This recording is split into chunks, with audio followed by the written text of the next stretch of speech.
My name's Sean White. Shirt clothing line I'm starting up. Here's some of the designs. My friend Aaron's helping me out. Yeah, my name's Aaron Petrosky. I am a social media marketer, videographer, photographer. I own a company called Pro-Am Creative Solutions.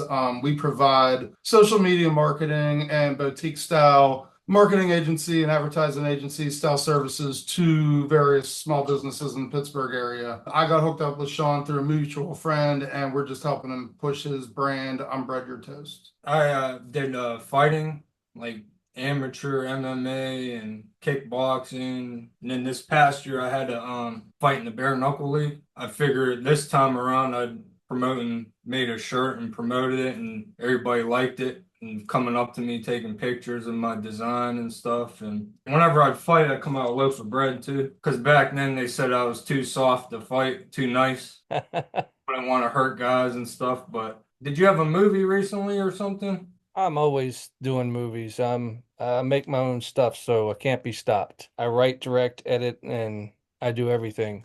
One man crew, so I don't really conform to anybody.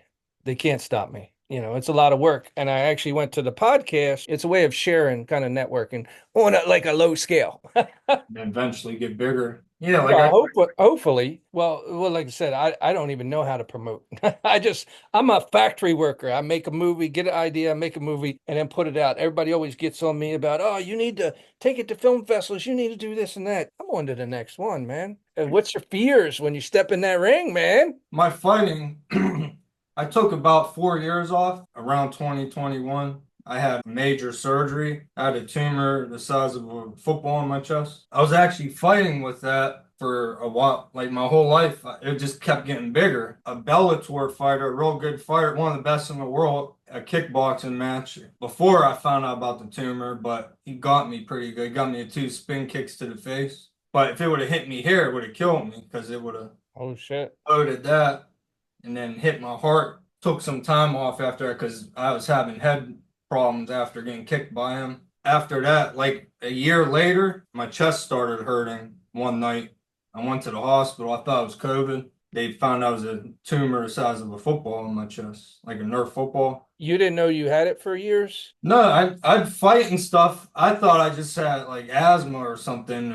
I get tired like after, but then I found out my lung was decayed and stuff. I did an interview recently. I don't know if you're familiar like near death experience channels. I've seen shows like that before. A few months back, I did a one on. It's called The Other Side. In a few weeks, they're gonna post mine up. I ended up dying 4 times, and then had the experience with like the afterlife and stuff. And my story will be on there if anybody wants to check it out on the other side. Do they stop you from, I mean, I know you're there to talk about your near death thing, but they're like, hey, I make shirts too, or they won't let you promote? Because I wonder, because my buddy just was on Let's Make a Deal. Even if they pick you and oh, you're an actor, don't say that because it's gonna hurt the integrity of the show. I just wore the shirt. Oh, okay.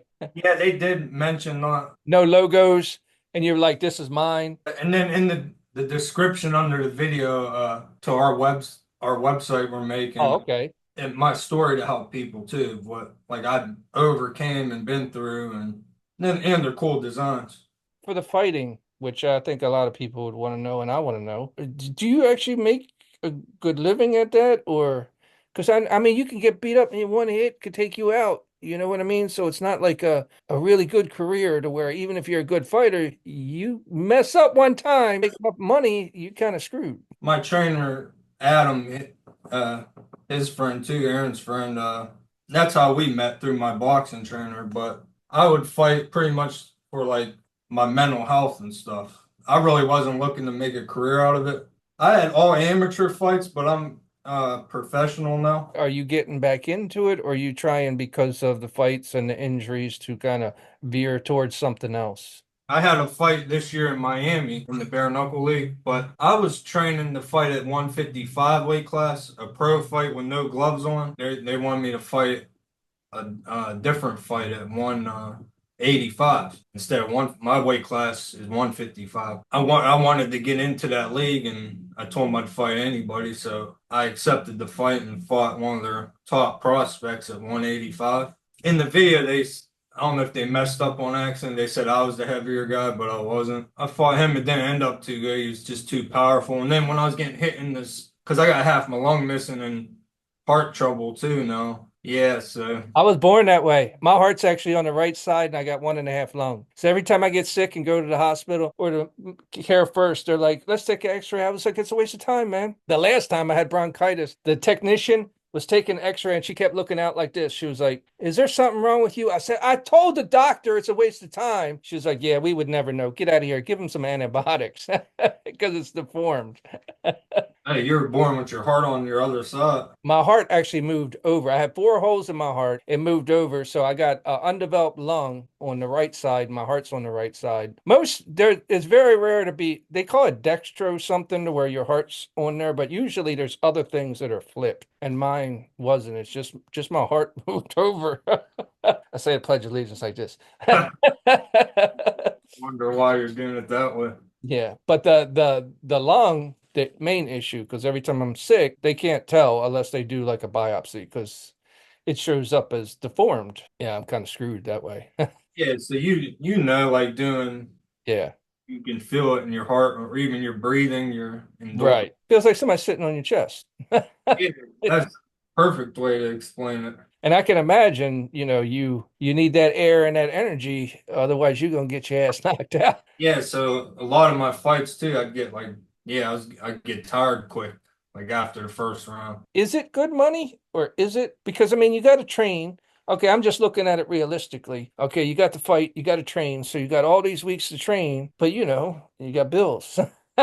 You know, so was the money good enough to sustain? I actually never really got paid. I was amateur. Oh shit. I have my pro card. I just never had a pro. The bare knuckle league. My buddy, he fought on that Miami card. He got paid 3,500. So yeah, it's not that great or not just for. And then he got his eye busted up pretty good. You guys are still stuck with the medical bills Yeah, too. there's like guys I know though that are like pro fighters. It's not that much. It's only like if you fight locally, it'll just be like a couple $100. Yeah, I knew guys that had pro boxing fight got 500 for the night. Even in the UFC, I hear like the lower guys are only making a couple thousand. You gotta try to make your money off like sponsors and stuff. Is it just straight passion because you really ain't getting nothing else? Yeah, just like my last fight, I just got a butt whooping from a bigger guy, but they're offering me to fight a guy with a name, but I'll probably get beat up, but it'll be to promote my shirts. I Yeah. love that, man. I love it. It's like, yeah, I get in the I'm ring, I take a couple of hits, but I gotta be wearing this. yeah, I get knocked out with this and my local bread. You got to try to get a sponsor with the bread. Yeah. Got to work that angle in. Yeah, my fans will swing the bread around like terrible towels and stuff. Like at the last fight, there was people in the crowd with bread. Is it buddy buddy afterwards or what? Oh yeah, every fight I had, I never had a problem. Yeah, I get a lot of like guys' numbers or whatever and go meet them and train. That's pretty cool. You ever train with anybody that you're going to fight? No, No. one time I was they wanted me, a promotion wanted me to fight a friend of mine, but I didn't do it. I like the people that can separate it and it's just a moment and it's just a project. You're not taking it personally. You guys are there to make an event because there's also the hype to where you guys got to draw up hype that you hate each other and shit like that. How real is that? Yeah, I don't feel like many times at all it's real. More people that you guys get to see is better for both of you. Maybe come up and smack the guy in the face with the bread or something. Yeah, yeah. Bang him. Hey, that would be a good one because I know how dangerous it is for you, but you know how dangerous it is for your opponent. He ducks a certain way, you're going to knock his freaking head off. So you got to kind of have respect for the guy because he can do the same to you. Every time I fight, before I go out there, the main thing I pray for me and their safety. Yeah, because that would suck to have to live with hurting somebody. Fought in the bare knuckle league, somebody died and then yeah hit and then fell on their neck wrong and died. One time I knocked a guy out and was laying over top of him. The ref wanted me to keep hitting him. I got upset from that. Was a little hard to get over, but I didn't keep hitting him. I just threw my mouthpiece and started like crying in the ring because I was upset I hurt the guy, even though I was in there. I didn't want to hurt people for a long time. It was hard to fight for me. That's a tough one. I spend an hour to try to get a fly out the window rather than to smash him. So I'll go out of my way. But being too sentimental, yeah, I could see you in the ring being like, "Cover up! I'm going to hit you." Yeah, and there's a lot of fights I did a lot of, I guess you would call dumb things. Like I was gonna fight at 55 and they gave me a few day notice. They're like, you want to fight this guy at 85? Just ate as much as I could for like a day, 2 days. And then I put a 10-pound rubber weight in my underwear and then weighed in with that.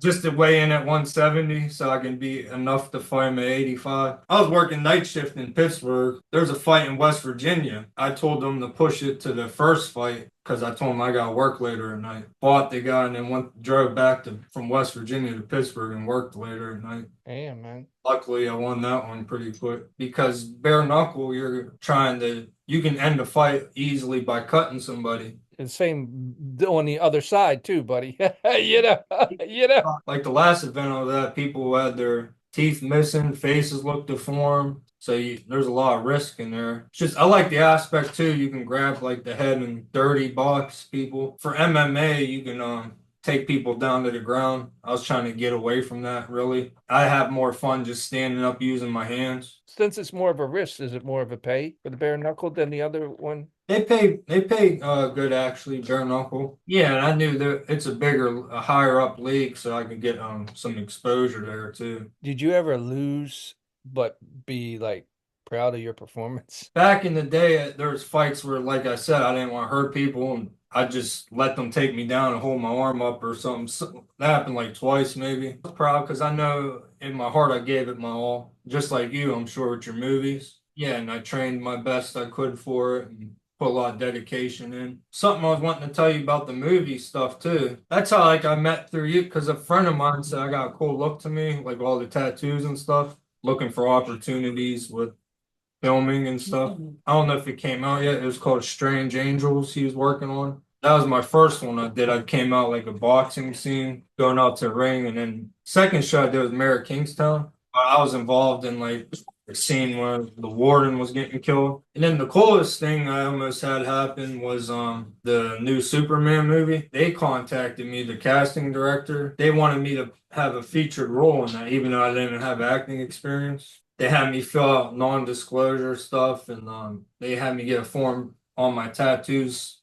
They told me it was up to James Gunn, the director, and I guess he went with somebody else. Probably, I don't blame him because I don't have much experience. It's the world of um disappointment. If you go into the movies, you just got to do it just for, I just like to do it. I have a website, www.imbreadyourtoast.com. I have a few tattoo artists. They're making different designs for me. They're from Lady Moon Tattoo in Lawrenceville. It's near Pittsburgh.